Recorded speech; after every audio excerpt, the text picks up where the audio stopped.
Assalamualaikum warahmatullahi wabarakatuh.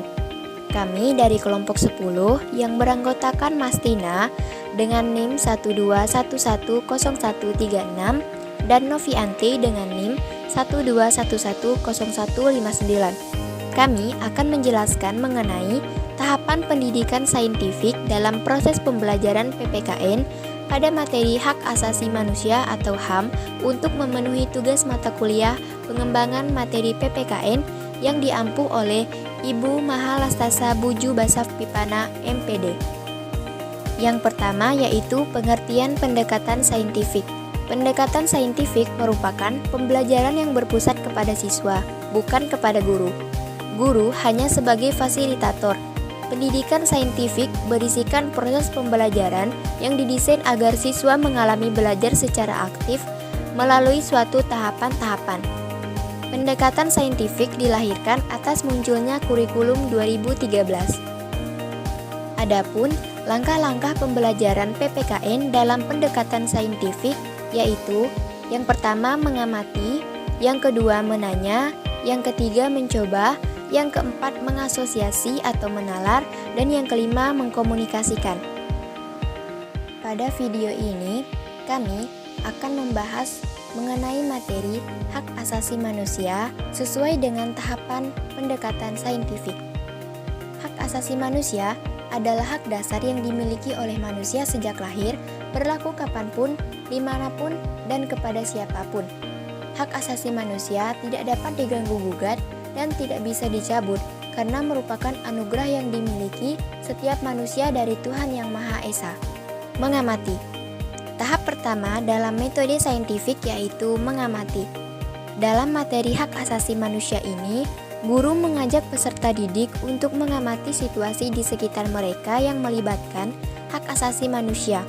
Kemudian, mendorong mereka untuk memperhatikan contoh-contoh hak asasi manusia yang terjadi dalam kehidupan sehari-hari. Misalnya, seperti hak untuk hidup, hak pendidikan, dan hak bermain. Selanjutnya, tahap yang kedua, yaitu menanya. Guru dapat mendorong peserta didik untuk mengajukan pertanyaan tentang hak asasi manusia yang mereka amati dan mengajak mereka untuk mencari informasi tentang hak-hak dasar yang dimiliki setiap individu. Contoh pertanyaan yang dapat diajukan seperti, apa yang terjadi jika hak untuk mendapatkan pendidikan dilanggar? Atau siapa yang bertanggung jawab untuk melindungi HAM? Kemudian yaitu mencoba. Di tahap mencoba ini, dalam memahami pentingnya hak asasi manusia, guru dapat mendorong peserta didik untuk mencoba memahami pentingnya hak asasi manusia dalam menjaga keadilan dan kesetaraan, serta mengajak mereka untuk berpikir bagaimana hidup tanpa hak asasi manusia dapat mempengaruhi kehidupan mereka. Dalam hal ini, peserta didik akan diminta untuk memikirkan cara mereka bertindak dalam menghadapi situasi tersebut, atau dapat juga membantu mereka untuk mencari informasi mengenai pentingnya hak asasi manusia melalui buku atau berbagai referensi lainnya. Selanjutnya, mengasosiasi.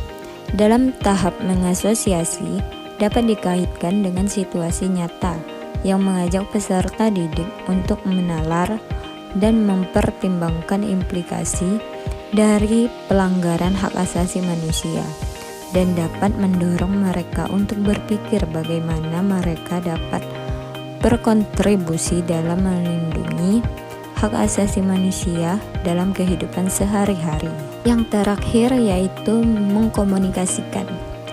Mengkomunikasikan merupakan tahap terakhir dalam pendekatan saintifik.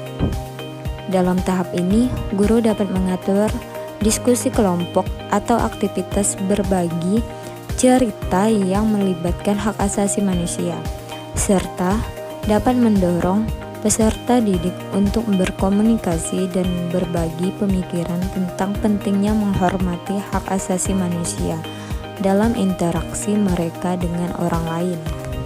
Sekian materi yang telah kami sampaikan. Wassalamualaikum warahmatullahi wabarakatuh.